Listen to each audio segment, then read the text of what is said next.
शिक्षा उस शेरनी का दूध है, जो इसे पिया है वो दहाड़ा है। और आप अगर दहाड़ना चाहते हैं तो शिक्षा के सिवा कोई रास्ता नहीं है आपको, फिर सब हर कदम पे लोग आपको दबाते हैं। कलाम साहब ने भी कहा था कि किसी देश का भविष्य किसी कॉलेज के अंतिम बेंच पर बैठा हुआ विद्यार्थी के देख क्या बता सकते हैं। ये भी होना कोई पाप नहीं है। एक रेस के घोड़ा को अगर आप देखिएगा ना, तो रेस पे घोड़े पे जो बैठा होता है घुड़सवार, उस घोड़े को बहुत मारता है, इतना तकलीफ देता है कि घोड़ा को समझ में नहीं आता है कि हमको तकलीफ क्यों दे रहा है। लेकिन रियलिटी में देखिएगा ना, तो उसका मालिक उस घोड़े को जिताना चाहता है। तो उसी तरह हमारा मालिक भगवान है। अगर हमें गरीबी दे रहा है, तकलीफ दे रहा है ना, तो आप इससे घबराइए नहीं। वो मालिक हमें जिताना चाह रहा है, और आप रेस छोड़ के भाग जाइएगा तो क्या करेगा? वो तो आपको जिताना चाह रहा है। आप अगर कोई मूवी देखती हैं तो आपको 2 से ढाई घंटे की मूवी बड़ी अच्छे से याद हो जाती है। लेकिन आप कभी गौर कीजिएगा कि उस मूवी को बनाने वाला डायरेक्टर उस 2 घंटे की मूवी के लिए 2 साल से मेहनत कर रहा, तब तो आपको याद हो गया ना।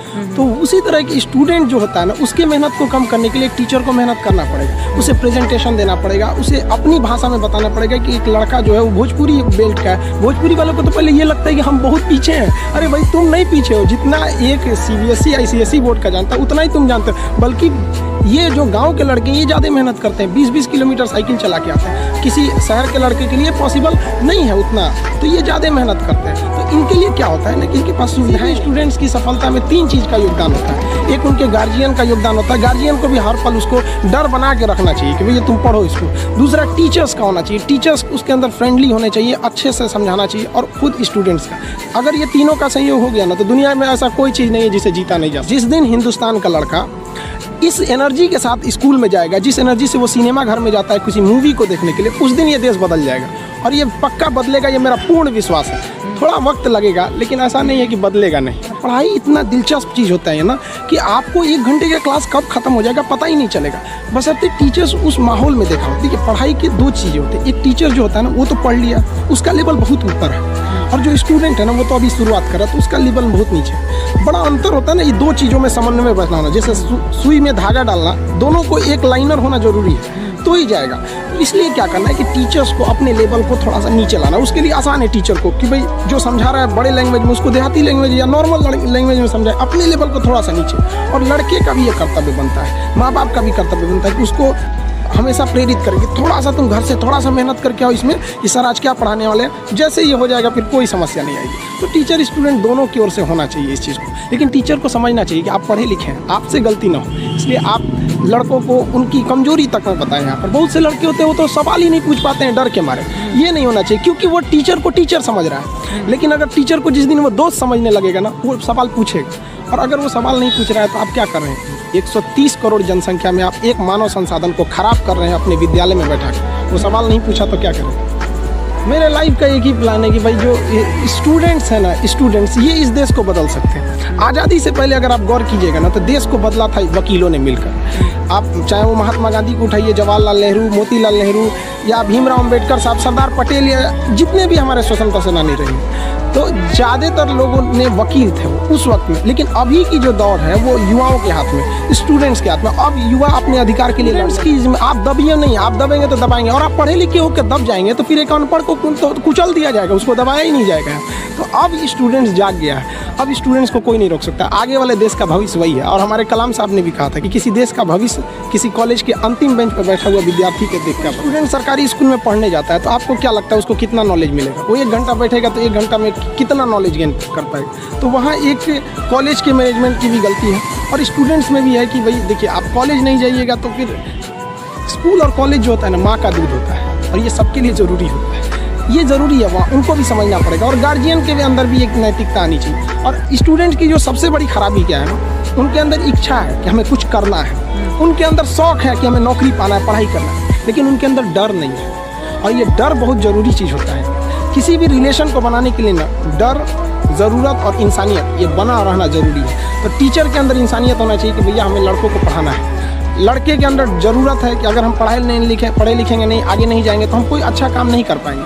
और डर तो सबसे ज़्यादा ज़रूरत है उसके जॉब की या किसी चीज़ का। डर तो होना ज़रूरी है कि अगर नहीं पढ़ेंगे तो समाज में हमको एकदम पीछे कर दिया जाएगा। तो स्टूडेंट के अंदर ना अभी डर नहीं रहा, कर अरे क्या दिक्कत है, अगली बार फिर भर देंगे फॉर्म, फिर कर देंगे, ये कर देंगे। और गार्जियन भी नहीं पूछता है उससे कि इस साल रिजल्ट नहीं हुआ तो क्यों नहीं हुआ।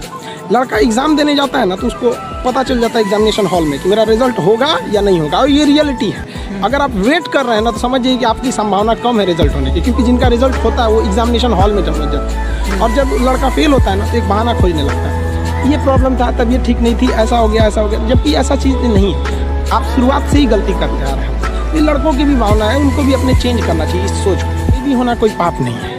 एक रेस के घोड़ा को अगर आप देखिएगा ना तो रेस पे घोड़ा पे ना, घोड़े पे जो बैठा होता है घुड़सवार, उस घोड़े को बहुत मारता है, इतना तकलीफ देता है कि घोड़ा को समझ में नहीं आता है कि हमको तकलीफ क्यों दे रहा है। लेकिन रियलिटी में देखिएगा ना तो उसका मालिक उस घोड़े को जिताना चाहता है। तो उसी तरह हमारा मालिक भगवान है। अगर हमें गरीबी दे रहा है, तकलीफ दे रहा है ना, तो आप इससे घबराइए नहीं। वो मालिक हमें जिताना चाह रहा है, और आप रेस छोड़ के भाग जाइएगा तो क्या करेगा वो? तो आपको जिताना चाह रहा है। तो गरीबी कोई नहीं। हम लोग खुद जब अपने स्टूडेंट लाइफ में थे तो हम लोग उसमें गुरुद्वारा में जाके खाना खाए थे। ये हालत था हम लोग का। इसीलिए हम भी अब कभी कभी जहाँ पे मतलब फ्री डोनेशन में नहीं, समाज सेवी लोग खाना खिला देते हैं, उतना घर से हम लोग का भी कुछ नहीं था, तो वहाँ जाके खाना खा लेते थे। इसीलिए अब जब आदमी के पास है तो हम लोग भी थोड़ा अनाथ आश्रम या ऐसी चीज़ों पे हेल्प कर देते हैं। तो ऐसा नहीं है कि हम लोग भी बहुत बड़े घर से आए थे लोग, ऐसा नहीं है।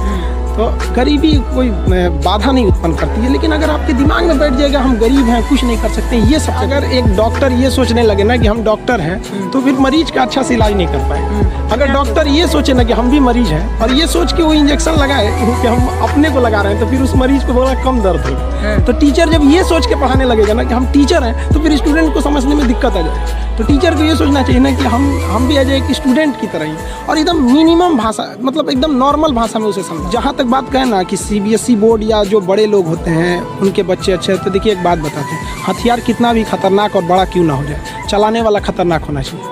तो कॉलेज और स्कूल कितना भी अच्छा क्यों ना हो, पढ़ने वाला स्टूडेंट में अंदर मेहनत होना चाहिए। हिंदी मीडियम वालों के अंदर मेहनत ज़्यादा होता है, गाँव के लड़कों के अंदर बहुत मेहनत होता है। उसके पास पसीना होता है ना तो AC नहीं चलाता है, गमछा से मार लेता है पसीना, हाथ में रुमाल बांध लेता है कि पसीने से कॉपी ना भीगे वहाँ पर। उसके पास तकिया नहीं होता है मोड़ने के लिए, हाथ मोड़ के लगा लेता है तकिया, वो पढ़ता है सुबह उठ के। तो ऐसा नहीं है उनके पास मेहनत नहीं, उसमें बहुत मेहनत करते हैं। लेकिन उनके साथ सबसे बड़ा कमी क्या है कि आज से 5 साल पहले उनके पास कोई ऐसा साधन नहीं था कि उन्हें अच्छे टीचर मिल सके। अब तो डिजिटल ही हो गया। ये सबसे फायदा हुआ है गाँव वालों के लिए कि आप डिजिटल, आप गाँव के किसी कोना में बैठ के इंडिया के किसी टीचर से पढ़ सकते हैं। ये सबसे बड़ा फायदा है। और अमीरों को यहाँ पहले बेनिफिट मिलता था कि जो गाँव का लड़का है, बिहार का है, यूपी का है, उड़ीसा का है, गाँव का परिवार, वो दिल्ली जाके कैसे पढ़ेगा? अब कोई दिक्कत नहीं है, आप एक नॉर्मल मोबाइल लीजिए गाँव से। इतना बड़ा है, आप 135 करोड़ आबादी में आपको चेंजिंग देखने में बड़ा समय लग जाएगा इसमें। लेकिन हाँ, चेंजिंग आई है, लेकिन इसका भी सदुपयोग करना पड़ेगा। अब आप देखिए कुछ लोग फेसबुक पे उल्टे सीधे पोस्ट कर देते हैं, समाज में सौहार्द बिगाड़ते हैं। तो ये लोग तो उसका डिजिटल क्रांति के लिए तो आप समझिए तो गड्ढा खोद